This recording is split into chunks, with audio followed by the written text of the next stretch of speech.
पंछी कहते हैं गगन बदला गए, फूल कहते हैं चमन बदला गए, हकीकत ये है कि लाश तो वही है, मात्र कफन बदला है। लाश वही है, मात्र कफन बदला है। दिन कब बदलते हैं? सूरज चांद कब बदलते हैं? सूरज चांद छिपे निकले, ऋतु फिर करावे, प्यारी आयु ऐसे बीते पता नहीं पावे। वास्तव में जिंदगी कब बीत जाती है, क्योंकि बचपन, जवानी और बुढ़ापे तो बीच के पड़ाव हैं। सच पूछो मौत का मेहमान है आदमी। सब आप लोग सुनते रहते हैं, ये छोड़ो वो छोड़ो, मैं कहती कुछ मत छोड़ो। छोड़ना कहाँ है, सिर्फ एक बार देखो छूट जाता है। मैं कभी किसी से नहीं कहती हूँ आलू छोड़ो, प्याज छोड़ो, क्योंकि आलू प्याज इतना खतरनाक नहीं है जो आपने अहंकार, क्रोध, ईर्ष्या, छल, कपट जो अंदर को गंदा कर रहे हैं। क्योंकि भोजन का भी बहुत प्रभाव पड़ता है, लेकिन भोजन से ज्यादा भजन का, शब्दों का। आज हम कहाँ हिंदुस्तानी रहे, 100 में से 80 बेईमान, फिर भी मेरा देश महान। ध्यान रखना, हमें बोला था कि कसाएं छोड़ना, तुम बाहर से क्रस करते चले जा रहे हो। धम्मो मंगल मुक्तिटम अहिंसा संयमो तपो देवाभि तम नमस्तंते जस धम्म सयामणो। मैं उस धर्म को मन से नमस्कार करता हूँ जिसको आज तक हमारे तीर्थंकरों ने आचरण किया है। कैसा कि अहिंसा संयमो तप। पहले अहिंसा आ जाए, अहिंसा का बीजारोपण कर दो, फिर तप और संयम के फल और फूल अपने आप आ जाते हैं। संयम उसका फूल है और तप उसका फल है। लेकिन हम तो बीज डाल ही नहीं रहे। भगवान के जिम्मे, खराब करे उतना सब भगवान करता है और अच्छा करे वो आप करते हैं। यही भगवान से प्यार है क्या? जिससे प्यार होता है उसके ऐब नजर नहीं आते हैं। उसकी गलतियों को भी आप अपने ऊपर ले लेते हो कि नहीं मेरी गलती है। आपको बच्चे से कोई गलती हो जाए, आपके पति से गलती हो जाए और आपको पता हो कि इसको दुख होगा, इसको कोई डांटेगा, तो आप क्या बोलते नहीं मेरे से गलती हो गई थी। क्योंकि उसकी गलतियों को आप अपने ऊपर ले लेते हो, उसको दिल से भी दुखी नहीं करना चाहते। लोग कहते पाप छोड़ो, हम कहते पाप नहीं छोड़ो, आप छोड़ो। अहंकार छोड़ो। अहंकार कैसे छोड़ो आपने पता है? आज हिंसा हो, झूठ हो, चोरी हो, कुशील हो, परिग्रह हो, कुछ भी हो, क्रोध हो, मान हो, माया हो, लोभ हो, मैं कहती छोड़ो मत। छोड़कर क्या करोगे? यदि दबा दबा के रखोगे तो विस्फोट हो जाएगा। जो रोज रोज छोटी छोटी बातों पे कह लेता है, सुन लेता है, उसको क्रोध नहीं आता है। 2 बातें कह लो, यदि जुबान कहने को दी तो कान भी सुनने को तैयार रखो। यदि किसी को कहने के बाद आप कहते हो सॉरी, हमने कहा कितना भी सॉरी कह लेना, कील निकल भी जाए तो दीवार में छेद छोड़ जाती है। रहीमन धागा प्रेम का मत तोड़ो चटकाए, और टूटे से जुड़ते नहीं, जुड़े गांठ पड़ जाए। हमारे दिलों पर कितनी गांठें हैं, सच बताना। दिल और दिमाग, दिल के तार कसे होना चाहिए और दिमाग के तार ढीले होना चाहिए। आज तुमने सारा काम दिमाग पर छोड़ दिया। सच कहती हूँ, दिमाग पर छोड़ दिया का मतलब तुम्हारा व्यापार, तुम्हारा परिवार, तुम्हारी पढ़ाई, तुम्हारी शिक्षा, तुम्हारा रिश्तेदारी, तुम्हारा रिश्ता, सब तो दिमाग से करते हो। ये कितना देगा, इस पे कितना है, ये क्या लगाएगा, कितना लगाएगा, कितना चढ़ाएगा। हमने कहा एक दिन तू ही अर्थी पे चढ़ जाएगा। सोने चांदी से यदि भरता पेट तो इकट्ठे कर लेता मैं भी हीरे मोती, कहाँ ले जाएगा पगले, कफन में जेब नहीं होती।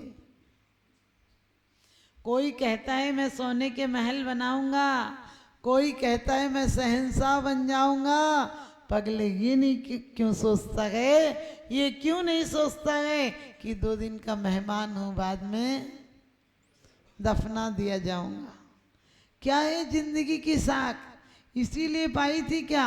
रोज पढ़ते हो, मैं चक्री पद पाए निरंतर भोगे भोग गने रे, तो भी तनिक भय नहीं पूरन भोग मनोरथ पे मेरे। हमने कि जिंदगी भर रटता रटता मर जाएगा क्या?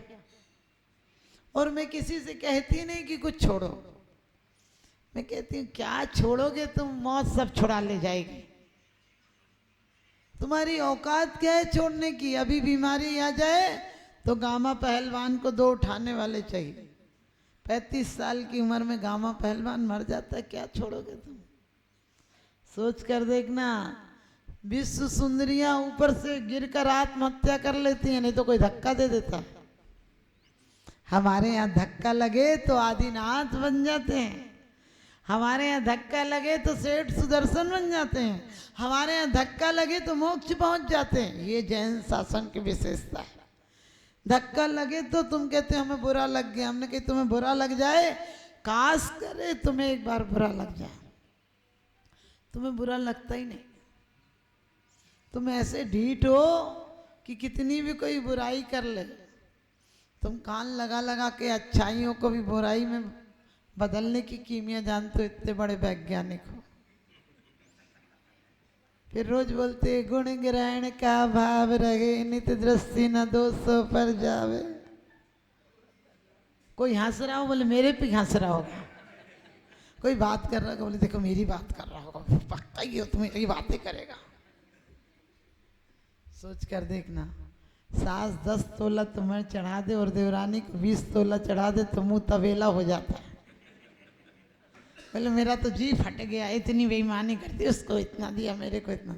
अरे क्यों नहीं सोचती हो कि जिगर का टुकड़ा दे दिया, बसा बसाया घर दे दिया, और सच पूछो तो 10 तोला भी कैसे दिया होगा?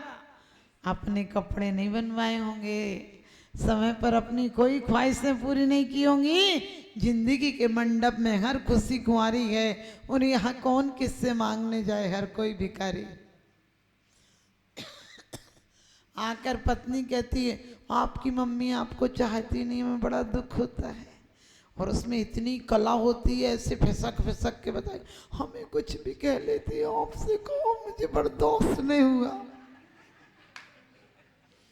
उसमें सबसे बड़ा हथियार है, आपकी मम्मी आपको चाहती नहीं, हमें बड़ा दुख होता। हमने कहा हाँ तू ही आई थी यहाँ पालने के लिए, उसने 25 साल का करके तुझे दे दिया।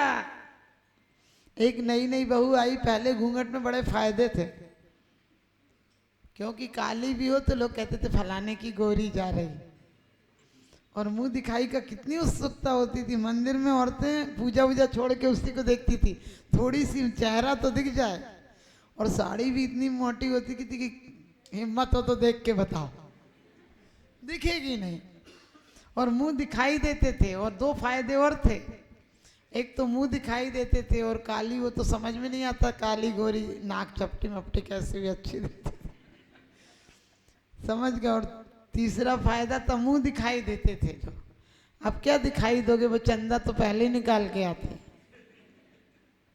और वो नाचती ऐसे जैसे कि नाचने वाली खड़ी हो, बहू तो खड़ी नहीं। सोच कर देखना, ये हमारी अदब मर्यादा है, ये हमारी संस्कृति है। सभ्यता के नाम पर हमने संस्कृति खो दी है। संस्कृति वो होती है जो हमें जीवन को उज्जवल बनाती है, और सभ्यताएं तो बदलती रहती हैं। सभ्यताओं का क्या है, पश्चिम की सभ्यता को हमने ओढ़ रखा है। तो नई नई बहू, और सबसे बढ़िया फायदा था कि कोई मर जाए और तुम घूंघट पल्ला लेके रोती रहो, रो नहीं तो हंसती भी रहो, तो लोग कहते थे बहुत रो रही बेचारी, बहुत रो रही, चुप हो जा चुप। बिल्कुल सत्य घटना बताती हूँ, मैं हजारीबाग में रही हूँ। एक दादी जी थी, तो बोलती थी बेटा अब तो जमाने में आग लग गई। उन्हें क्या हुआ दादी जी? तो बोलती थी हमारे जमाने में तो इतना घूंघट काटो थी, हमारी सासू जी मर गई, हमारा ससुरा मर गया, तो मैंने बहुत खुशी हुई। हमने कहा क्यों हुआ? तो बोले कि मैं सोचू थी उसके सामने तो मैं जूती ना पहन सकूँ थी, ऐसे करके उसने बताया। तुमने कि दादी जी ये बताओ खुशी किस बात की हुई? बोली मेरी 1-1.5 साल बाद मेरे ससुराल जी खत्म हो गए थे। तो बोले मुझे अंदर से तो बहुत खुशी हो रही थी, अब कोई दिन भर नहीं डांटेगा, दिन भर इतना इतना पल्ला नहीं लेना पड़ेगा, और अब मैं चप्पल पहन के चल सकती। तो मैंने खुशी किस बात की हुई? बोले लग रहा था चलो अब झंझट मिट गए। लेकिन बोली मेरी सासू बोलती थी पल्ला ले ले, पल्ला ले ले, यानी कोई आया तो रो ले। तो बोली एक दिन मैंने बोली एक मुझे रोना तो आता नहीं, तो बोली माता जी माँ जी कैसे रो लूँ? बोले घूंघट निकाल के बैठ जा और बोल बाबूजी कहाँ चले गए, थोड़े दिन और रहते, अभी तो मैंने आपकी सेवा ही नहीं की। और बोले सब लोग कहते थे कितनी लांचोरी कितनी प्यारी है ना, प्यारी सी छोटी सी बहू कितनी प्यारी, कितनी रो रही ससुरा जी के लिए। आप बताओ कोई रोता ही नहीं जब से घूंघट खत्म हो गया। और तो और कोई का बाप मर जाए, आप पूछते हो आपके पापा को कितने बजे ले जाने का प्रोग्राम है? हमने कि उसका बाप मर गया, तुझे प्रोग्राम दिख रहा है? सच्चाई है कि नहीं? पूछते हो ऐसे। और बोले अभी 11 बजे का, बोले खा पी के चलो ना। और घर में भी मर जाए तो बोले पहले नाश्ता कर लो, बाद में फोन लगाना किसी को। कहीं कोई आ ही गया तो नाश्ता और जाता रहे। जिसकी खाते थे उसको जलाने के लिए लकड़ी भी ले जाते थे। अब इतना बस से बदतर हो गया, ना तो किसी को कंधा लगाता, ना किसी को जलाने की लकड़ी ले जाता, अपनी गाड़ी में बैठ के आराम से बाबूजी जाते हैं और पहुंचा के आ जाते हैं। क्योंकि ये भी कोई जिंदगी है या किसी का श्राप है?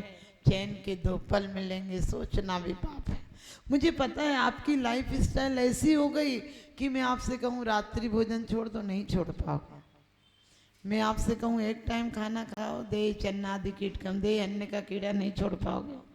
लेकिन कम से कम जिस जिंदगी में हो, आशाधर जी बड़ी सुंदर बात कहते सागर धर्मामृत में कि ये सौभाग्य पंचम काल के व्यक्तियों का कि जो 1000 दिन की तपस्या का फल मिलता, वो तुम्हें मात्र 2 दिन की तपस्या में फल मिल सकता है।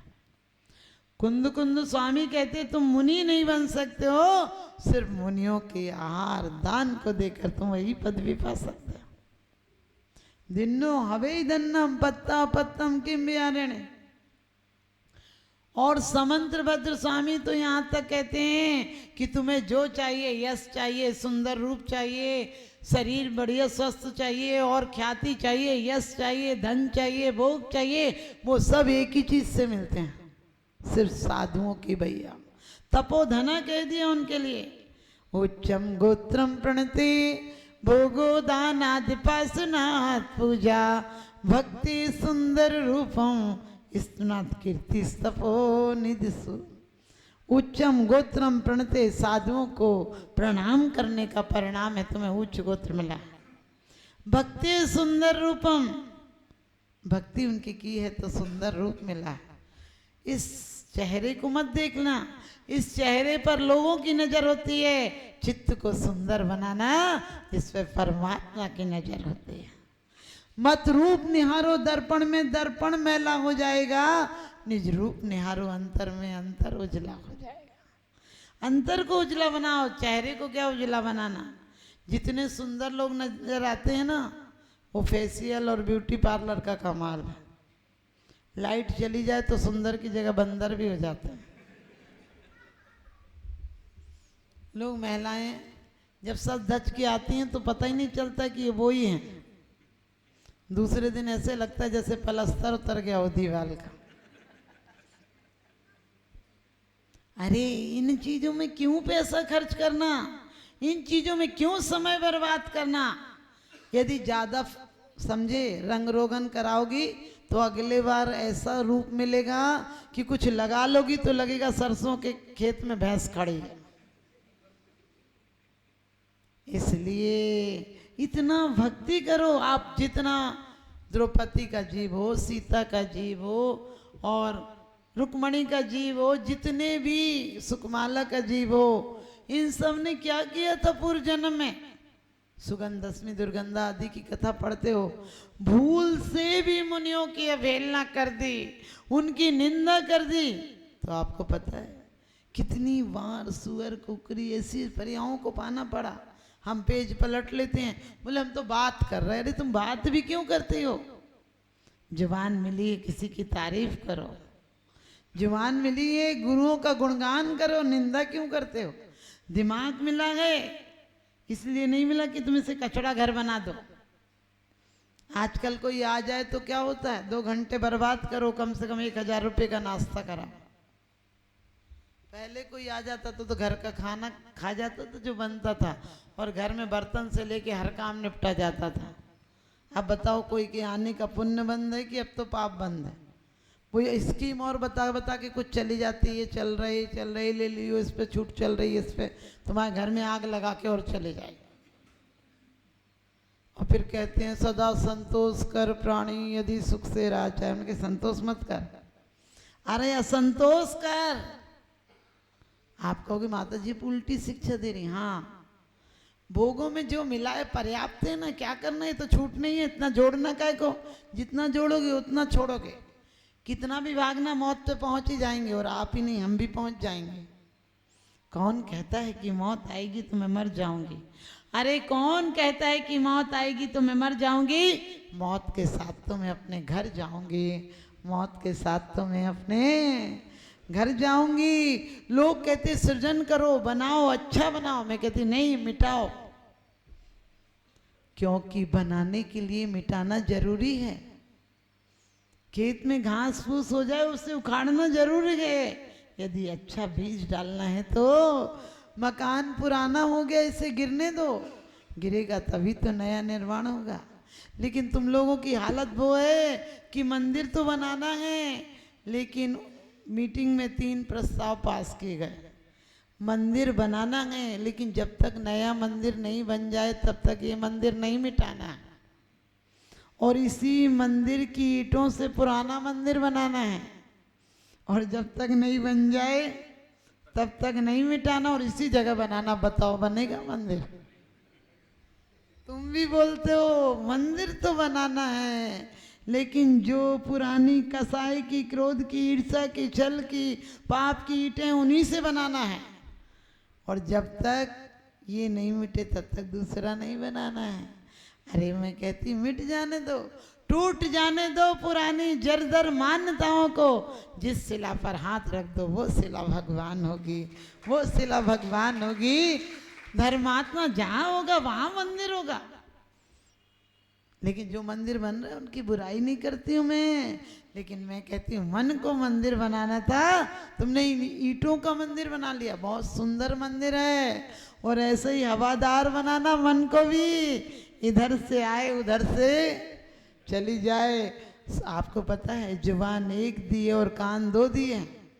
बोलो मीठा, जुबान 8 जुड़ते हैं तब कुछ शब्द निकलते हैं।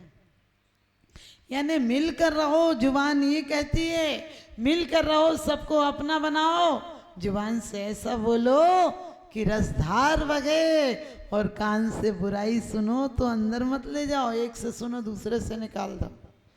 जिसे दूसरों का दुख दिखाई देता उसे जमाना बधाई देता गए, और आपसे कोई कुछ बुरा कह दे तो कह दो कि मैं ऊंचा सुनाई देता है।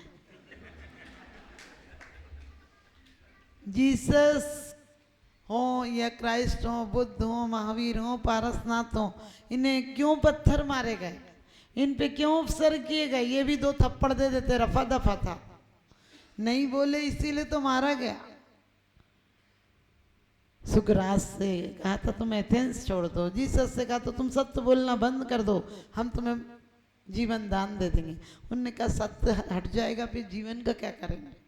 तो आपको बताया, आप सब सोचते हो भक्त नहीं भगवान बनेंगे। हमने कि पहले बेटा तो बन ले ढंग का, फिर बाप बन जाइए। जिस बिन नगी जिनी राज सीझे, तूर लो जग कीच में, एक घड़ी मत बिसरो करो जस आयु जम मुख बीच में। एक घड़ी मत बिसरो, एक क्षण के लिए देर मत करो। जिस बिन नहीं जिन राज सीजे, तू कहता है भक्त नहीं भगवान बनेंगे। हमने कहा पहले भक्त बनो, भगवान अपने आप बन जाओगे। सीढ़ियों पर पैर रखना सीखो, छत को कहना नहीं पड़ता है कि छत मुझे बुला ले, तुम चलना शुरू करो छत पे पहुंचोगे। फिर सीढ़ियों से नहीं कहना पड़ता तू जा सीढ़ी, वो अपने आप चली जाती है। क्रम से शुरुआत करो अच्छे कामों की। तो आपको कहा था नई नई बहू आई, सास ने उसे मुंह दिखाई में अंगूठी दी, बहू ने घूंघट नहीं खोला। बोली और अच्छी चीज़ दो। सास ने हार दिया, बोली और अच्छी चीज़ दो। सास ने पूरा सेट दिया, बोली और अच्छी चीज़ दो। सास ने पूरी कटोरदान दे दिया जेवर का, बोली ले पूरा ले ले। बोली ये तो तुम्हारे मरने के बाद अपने आप मिल जाएगा। बोली कोई और अच्छी चीज़ दो। सासू ने चाबियों का गुच्छा दिया, कहने ये तो थोड़े दिन में अपने आप मिलेगा। तो सास ने अपने बेटे को बुला के कहा मेरा कलेजे का टुकड़ा है, मेरी आंखों का तारा है, मेरे जीवन की तमन्ना है, अरमान है, प्यार है, सब कुछ है, ले मैं अपने कलेजे का टुकड़ा तेरे हाथ में सौंपती हूँ। हाथ दिया। बोली क्या बड़ी बात है, तो कल पंचायत में मिल गया था, ये तो कल पंचायत में मिल गया था। और सास ने बोला बोल बेटा क्या दूं, क्योंकि 2 दिन बड़े खुशी के होते हैं। 2 दिन जिंदगी में बड़े खुशी के होते हैं। एक दिन जब पहली बार जमाई दरवाजे पर आता है तब सास फूली नहीं समाती है, और पहली बार बहू दरवाजे पर आती है तब सास फूली नहीं समाती है। लेकिन 2 दिन दुख के होते हैं। जब बेटी घर छोड़ कर जाती है तब दुख होता है, और बेटा मुंह मोड़ कर जाता है तब दुख होता है। हर लड़कियों से कहूंगी, हर बहुओं से कहूंगी, एक धर्म कर लेना, उसकी माँ से उसे अलग नहीं करना। और किसी वजह से अलग हो गई हो तो दोबारा नहीं जोड़ा जा सकता है, क्योंकि तुम्हें स्वच्छंद रहने की आदत पड़ गई। लेकिन फिर भी इतनी कोशिश करना कि खुद भी उसकी माँ के पास जाओ और उसको तो कहो कि आप माँ के पास 10 मिनट बैठकर आया करो, उनको कैसा लगेगा। बस धर्म की शुरुआत हो जाएगी, फिर ये पढ़ने की जरूरत नहीं पड़ेगी। हो नहीं कृतज्ञ कभी मैं, द्रोह न मेरे उरे आवे। हमने कि इससे ज्यादा कोई द्रोह होगा क्या। उसके बेटे को उसकी माँ से अलग कर दिया, इसी बार तेरा बेटा चेहरा देखने तक नहीं आएगा तुझे, क्योंकि जैसा किया होगा वैसे ही तो पाओगी। तो बहू बोली ये सब तो ठीक है, मुझे तो एक चीज़ दे दो। सास बोली क्या दे दूँ बता बेटा। बोली जब से आई हूँ तुम्हारे बिना पत्ता नहीं हिल रहा है इस घर में, मुझे तो आप अपनी पदवी दे दो। समझ गए, पदवी दे दो। मुझे तो सब आपको माजी माजी कह रहे हैं, मुझे माजी बना दो, सास बना दो। सास बोली बेटा बहुत इंतजार करना पड़ेगा, कई समस्याओं से गुजरेगी जूझेगी, तब कहीं जाकर 1-2 साल में वो दिन आएगा। फिर 9 महीने परेशानी और समस्याओं से, चिंताओं से दुखी बीमार होकर गुजरेगी, तब कहीं बच्चे का जन्म देगी। क्योंकि तुम्हें अपने तन से तन देती है माँ, जन्म को, जीवन को दांव पर लगाकर तुम्हें जन्म देती है माँ। भगवान के साथ माँ की भी पूजा किया करो, क्योंकि भगवान को भी जन्म देती है माँ, भगवान को भी जन्म देती है माँ। तो सास बोली बेटा फिर बच्चे को जन्म देगी, उसे नहलाएगी, धुलाएगी, पिलाएगी, खिलाएगी, नहलाएगी, पढ़ाएगी, लिखाएगी, कपड़े धोएगी, खाना बनाएगी, तब कहीं जाकर उसे कुछ कामयाबी के शिखर पर ला पाएगी। और कम से कम 26 साल 25 साल उसकी सेवा करेगी, तब हो सकता है तू बहू ला पाएगी। और बहू की रोटी देगी या खरी खोटी देगी, ये तो तेरे मुकद्दर की बात है। पहले बहू ऐसी आती थी, लोग कहते थे गऊ है जहाँ बांध दोगी वहीं बंधी रहेगी। अब शेरनी है जिसको जहाँ बांध देगी। ध्यान रखना, अपनी बच्चियों को वो संस्कार दो। ये हंसने की बात नहीं है। हम कब तक कहते रहेंगे महावीर के भक्त हैं, हमारे भगवान ऐसे थे ऐसे थे। अरे वो कायर लोग कहते हैं जो अपने आप कुछ नहीं कर पाते हैं, वो दूसरों के लेके अर्थीयों को उठाकर हम इनके भक्त हैं, इनके भक्त हैं, उनके झंडे ले लेते हैं। सब झंडे ऊपर करने में लगे हैं, डंडे ऊपर करने में लगे। और डंडों से झंडे ऊपर नहीं होते हैं। अपनी कामयाबी के शिखर पर, तुम्हारी कामयाबी पर तुम्हारा नाम हो और दुनिया सलाम करे, ऐसा मुकाम हो।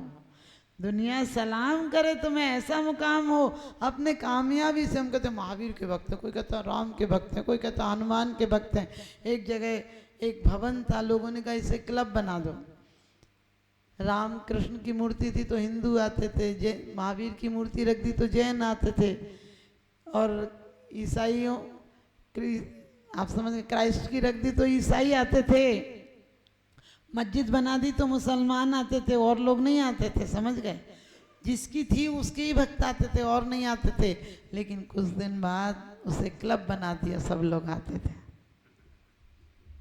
समझ गए, धर्म में बड़े झगड़े हैं, धर्म में झगड़े होंगे तो अधर्म क्या करेगा। आप लोग बहुत सौभाग्यशाली हो कि आपके यहाँ कोई झगड़े नहीं है, और होने भी मत देना। छोटी सी जिंदगी है, तकरार किस लिए रहती है, दिलों में दरार किस लिए है, साथ कुछ दिनों का फिर सब जुदा जुदा, इसलिए जिंदगी में खार बिछाएं किस लिए। हमारा क्रोध है, उससे क्रोध को परिवर्तन करने की कोशिश करो। कुशल वैद्य जहर को भी अमृत बना देता है, नीलत होता है ऐसे ही खा लो तो जान चली जाए, और वैद्य उससे पका कर दे तो तुम्हारे घाव ठीक हो जाए, तुम्हारी जान बच जाए। इसी प्रकार से क्रोध को करना, क्रोध बुरा नहीं है, क्षमा वीरस भूषणम, क्रोध के साथ क्षमा कड़ी हो तो क्रोध अमृत बन जाता है। वाल्मीकि आदि का क्या हुआ, दीपायन मुनि आदि के एक बार भूल से क्रोध आ गया, सब कुछ नष्ट हो गया। लेकिन वाल्मीकि को क्रोध आता था, लेकिन क्रोध को प्रेम में परिवर्तित कर दिया, संत बन गए। हमारे जीवन में भी ईर्ष्या होती है तो ये छोटे मोटे 2 टके के लोगों से ईर्ष्या मत करो, क्या होगा। मकान ही तो ऊंचा बनाएंगे, दिल को थोड़ी ऊंचा बना पा रहे हैं। आज सामान ज्यादा, इंसान कम है, और कहते हैं मकान बड़ा और दिल छोटा हो गया है। ये तरक्की की हम कहते हैं मकान चाहे छोटे हों दिल बड़े बनाओ। सबको जीवन में नियम ले लो कि ईर्ष्या को भी करना है तो किससे करेंगे।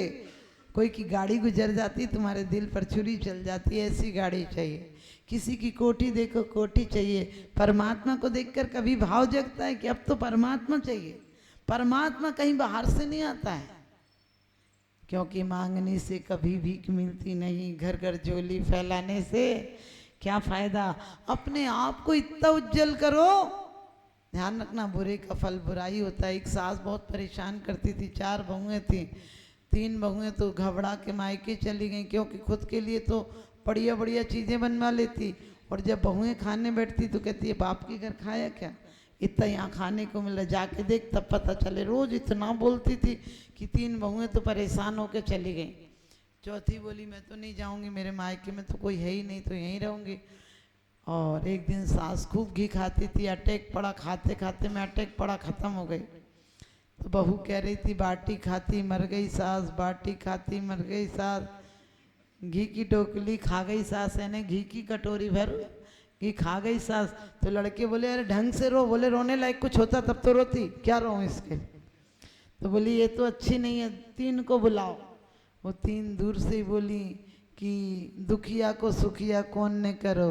बोली चलिए आओ जीजी बाटी ने करो। मैंने बाटी खाते खाते मर गई। बोली चलिए आओ जीजी बाटी ने करो। तो बोले ये लोग तीनों चारों ठीक नहीं है, पड़ोसन को बुलाओ। पड़ोसन को बुलाया तो वो बोली सारा झगड़ा मिट गया राम, सारा टंटा निपट गया राम। आप समझ गए, भलाई इतनी करो कि लोग हमारे जाने के बाद, जैसे बर्फ के जाने के बाद भी ठंडक छोड़ जाता है, अगरबत्ती बुझने के बाद भी सुगंधी रह जाती है। आप रोज चंदन चढ़ाते हो, कुछ ख्याल आया चंदन क्यों चढ़ाते हो? बताइए चंदन क्यों चढ़ाते हैं? ये संसार वंसार था, आप ये बूंद भर चंदन से कहीं दूर हो रहे। सच पूछो कैसी भ्रांति है। बोले संसार था, बोले जन्म जरा मृत्यु विनाश ना है, और वो चम्मच भर इतना सा पानी लेके ऐसे से छीट देते हो। हमने कहा इतनी से तुम्हारी प्यास नहीं बुझेगी, संसार था पोसेगा क्या? सोच कर देखो, उतना पानी दिन भर में पी के दिखाना जितना छीटा सा दे देते, 2-3 बूंद लो, तुम भी धोखे में रहो। अरे सच पूछो, चंदन के गुण हम में आ जाएं, जल के गुण आ जाएं हमारे अंदर। चंदन के क्या गुण होते हैं? चंदन को काटने वाली कुल्हाड़ी को सुगंधित कर देता है। चंदन जलाने वाली अग्नि से सुगंध बिखेर देता है। चंदन पिस जाए कट जाए तो भी बात तक की सुगंधी छोड़ देता है। चंदन के वृक्ष पर अजगर लिपटे हो तो विषैला नहीं होता है वो। हमारा जीवन ऐसा है क्या? तो आप लोगों से यही कहूंगी कि जिंदगी को आज से बंदगी में परिवर्तित करो। कब तक कहते रहोगे सहज शुद्ध स्वाभाविकता से निज में निज गुण प्रकट किए? कभी किए? कोशिश भी की निज में निज गुण? कौन से गुण हैं हमारे? अभी 10 लक्षण आएंगे, लक्षण बेचारे आके चले जाएंगे, तुम्हारे को एक भी लक्षण नहीं सुधरेगा। चलिए समय हो गया, अपने लक्षण सुधारें और जीवन को सुंदर बनाएं। इन सांसों की ईंटों से स्वर्ग के महल तैयार करें। वैसे अपन को स्वर्ग नहीं जाना है, भावना नहीं बना। स्वर्ग तो गेहूं की खेती करो, भूसा अपने आप आता है, ऐसे मिलेगा। हमें काम भोग की कामनाएं नहीं करना है, हम कामना को साधना में परिवर्तित करें, वो कीमिया चाहिए। छोड़ के तो आप मायूस हो जाते हो। सच बताना, जिस दिन उपवास होता है उसी दिन घर की खाने की खुशबू आती है। और 10 लक्षण में यदि छोड़ दो तो 11वें दिन पूरे होटल सब्जी वाले सब समझ जाते हैं इनके व्रत निपट गए। ऐसे टूट के गिरते हो जैसे जन्म जन्मांतर में खाया ही नहीं हो। चलिए इन्हीं शुभ भावनाओं के साथ मैं अपनी वाणी को विराम देती हूँ। आप लोग बहुत समझदार हैं और